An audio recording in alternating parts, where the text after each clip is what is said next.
Dari 93,6 FM Radio Arsinar akhirnya bersinar bersama saya Ivan Zulkais yang pada kesempatan kali ini akan menjelaskan mengenai pembidangan siaran di RRI dan Lembaga Penyiaran Publik Lokal atau LPPL. Oke, jadi langsung aja kita bahas. Jadi begini nih, sahabat Arsinar. Kita semakin tahu bahwasannya radio itu secara kategori kepemilikan memang tidak hanya didasarkan kepada dua, yaitu kepemilikan negara dan juga kepemilikan swasta. Tetapi terdapat satu lagi yang memang seringkali dilupakan atau ya barangkali sahabat Arsinya belum mengetahui siapa yang memiliki atau mengelola stasiun radio tersebut. Nah, jadi paling nggak secara garis besar kepemilikan radio itu kan dikelola oleh tiga, paling tidak ada yang disebut sebagai lembaga penyiaran yang dikelola oleh negara, ada lembaga penyiaran yang memang dikelola oleh pemerintah daerah, ada juga lembaga radio gitu, lembaga penyiaran yang memang dikelola oleh swasta, dan artian ya tidak ada campur tangan baik itu dari pemerintah maupun pemerintah setempat, yang memang dari ketiga itu memiliki karakteristik masing-masing. Jadi kalau untuk yang pertama itu kan terkait dengan lembaga penyiaran radio yang dikelola oleh negara. Dalam hal ini yang kita tahu itu ada namanya RRI atau Radio Republik Indonesia. Jadi dapat dikatakan bahwasannya Radio Republik Indonesia itu adalah salah satu stasiun radio yang memang sudah berdiri cukup lama ya, setidaknya kalau menurut berbagai sumber RRI itu telah berdiri pada tanggal 11 September 1945, yang memang itu adalah salah satu momen di mana kita masih berada, itu radio RRI itu ya berada pada satu bulan pertama setelah kemerdekaan. Itu tentu dalam artian secara pendirian RRI itu bisa berdiri ya karena memang ada unsur daripadanya warisan-warisan Belanda gitu. Jadi dalam artian ya kita tidak benar-benar mendirikan radio dari nol banget, tapi bisa dikatakan kita hanya meneruskan dari warisan Belanda yang memang ya tinggal diteruskan aja, baik secara administratif ya maupun mungkin ada perubahan-perubahan baik itu secara regulasi dan juga tujuan pemanfaatan siaran radio itu. Lalu memang RRI itu kan sebagai salah satu radio yang memang independen, yang dalam hal ini tentu RRI itu kan dibiayai oleh pemerintah. Ya memang secara programnya atau mungkin untuk siarannya yang memang tidak begitu banyak mencari komersil.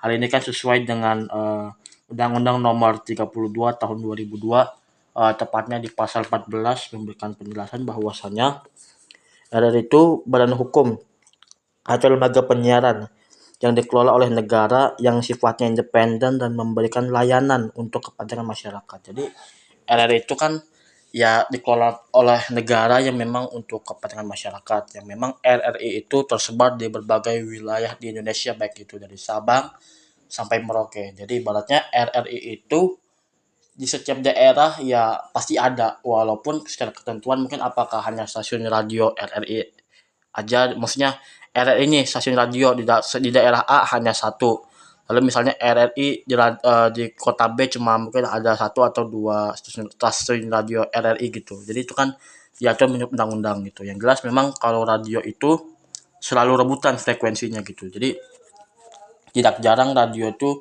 ya terbatas untuk menjadikannya gitu. Lalu kalau dalam RRI itu, di dalam radio RRI itu memiliki suatu program yang digolongkan menjadi 4 jenis. Kalau secara singkat itu disebut pro, kalau secara agak panjang dikit disebut sebagai programa. Jadi RRI punya 4 program, yaitu misalnya programa 1, programa 2, programa 3, dan programa 4. Jadi programa 1 itu menjelaskan mengenai informasi dan juga inspirasi.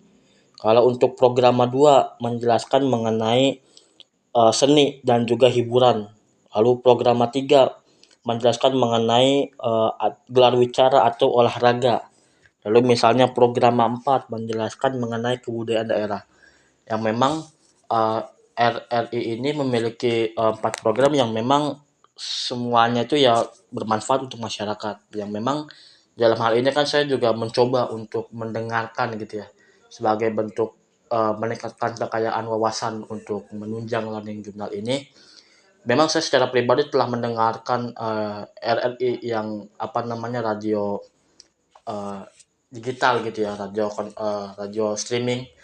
Di situ saya mendengarkan bahwasannya yang lebih dominan itu saya dengarkan itu lebih kayak programa 3. Ya ya, programa 3. Jadi kalau programa 3 itu kan mengenai gelar wicara ya, atau ibaratnya mungkin ada wawancara jarak jauh dan juga tentang olahraga gitu. Jadi kalau untuk RRI programa 3 yang saya dengarkan itu dari radio streaming di website RRI gitu ya. Itu kan menjelaskan mengenai pertandingan sepak bola yang mana ya secara umum ya sudah diketahui kadang kayak klub ini berganti pemainnya, pelatihnya, atau mungkin lagi ibaratnya mencetak gol kadang gagal meraih skor dan sebagainya.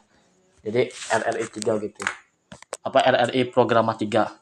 Lalu misalnya terdapat juga yang disebut sebagai LPPL atau Lembaga Penyiaran Publik Lokal. Jadi lembaga penyiaran publik lokal itu lembaga yang merujuk pada penyiaran publik di tingkat lokal yang tidak dimiliki atau dijalankan baik oleh RRI maupun TVRI. Jadi ibaratnya lembaga penyiaran publik lokal itu lebih kepada kemandirian pemerintah daerah untuk mengelola gitu, yang tentu pasti berbasis kepada lokal, masyarakat lokal, supaya ibaratnya kan orang ketika ingin mendengarkan informasi barangkali yang memang nggak punya TV ya bisa mendengarkan radio, baik itu radio konvensional maupun radio streaming. Yang memang kalau untuk contoh gitu ya daripada lembaga penyiaran publik di Banten dan sekitarnya tuh ada misalnya dari 93,6 FM Radio Suara Gemilang Tangerang, lalu ada juga Radio Seranggawe di frekuensi 102,8 FM. Lalu juga ada Radio Berkah FM Pandeglang di frekuensi 97,3 yang memang Radio Seranggawe lalu juga Radio Berkah FM yang memang radio-radio ini tuh lebih kepada apa ya disiarkannya itu di konvensional. Tapi kalau misalnya Radio Suara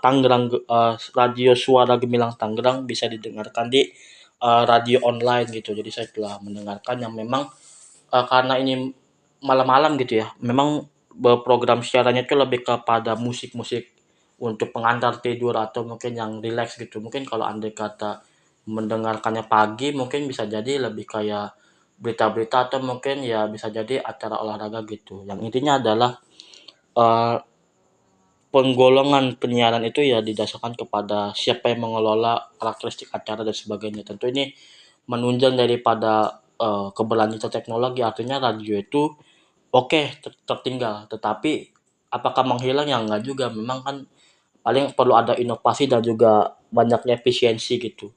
Jadi itulah sahabat Arsinar mengenai pembahasan kita kali ini yaitu pembedangan siaran radio pada RRI dan juga LPPL. Dan misalnya nih sahabat Arsinar memiliki ide, pandangan atau komentar tersendiri, bisa kirim pesannya di 08953430250007 atau bisa melalui Instagram @ifnzelkis ya. Pokoknya sahabat Arsenal ya tetap setia menunggu dan kita akan berjumpa di minggu depan. See you next time. Dadah.